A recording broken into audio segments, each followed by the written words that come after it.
Hey, good afternoon, and welcome to a special edition of Everyday Talk, Father's Day edition. Today, I want to talk to you about Echo. Just you might see her wandering around a little bit there. Today, I want to talk to you about what it means to be a father.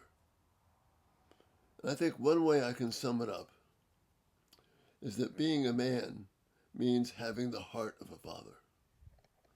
Not every individual will be an actual father.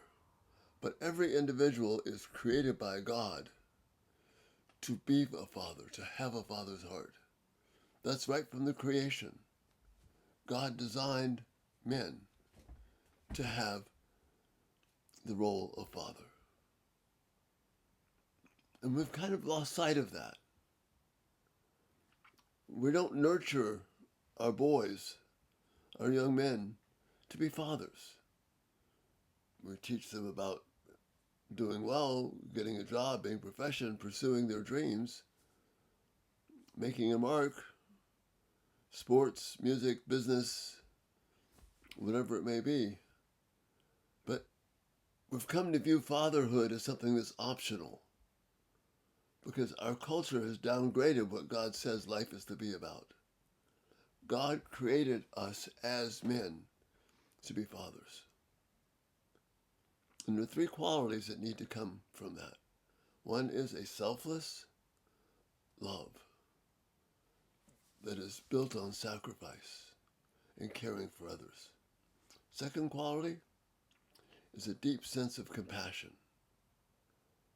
is what David says in Psalm 103. A father has compassion on his children, that we see and bind up and heal. We understand the struggles of this life. And then thirdly is protection. Someone who will protect his children, guard and nourish and cherish his wife, but have that father's heart. So selfless, sacrificial love, a deep compassion of care, and a protection that knows no bounds. If we would raise our boys and our youth, our young men, to embrace these things, if we would help our girls and young women to see that this is really what is the make of a man, the mark of a man, does he have a father's heart? Is he going to be about taking care of himself? Is he going to be about self-fulfillment? Is he going to be about feeding his desires and wants? And yeah, maybe one day I'll be a father, maybe not. You see, the enemy wants our young men to think that way. God wants us to raise young men who will be fathers.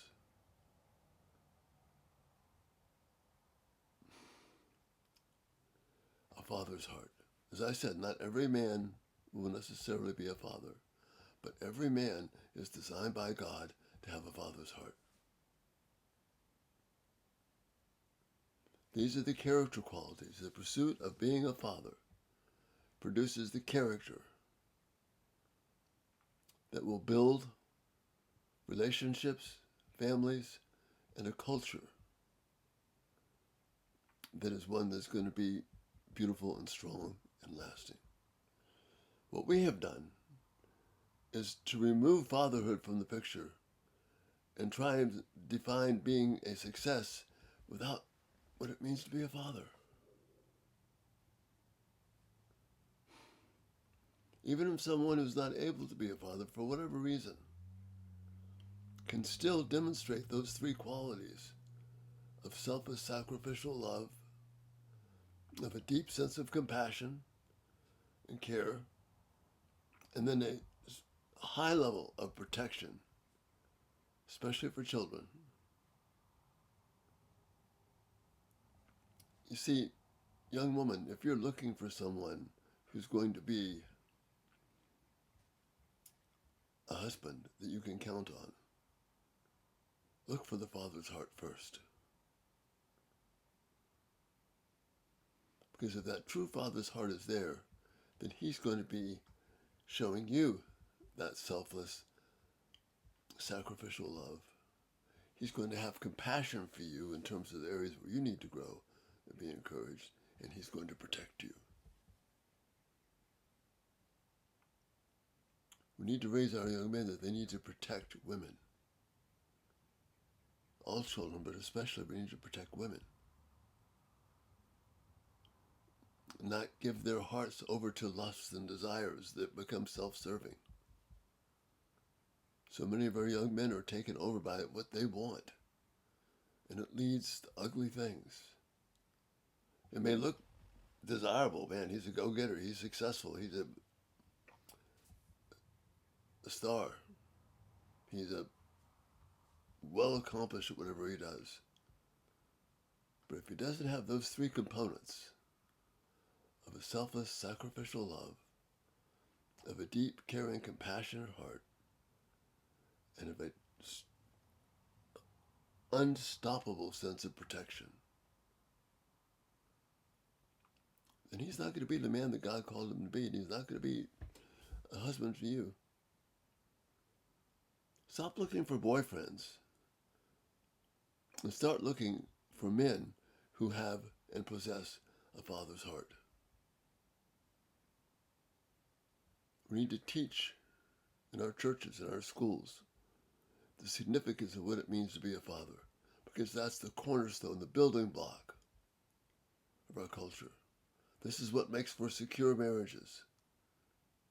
This is what makes for a culture, a country that has its priorities straight. Can you imagine a whole generation of young men coming up who we could define as deeply selfless, deeply sacrificial in their love, where they're not caring about themselves first, where they are compassionate, where they are giving, whatever it takes, and then who are men who will protect with every ounce of strength within them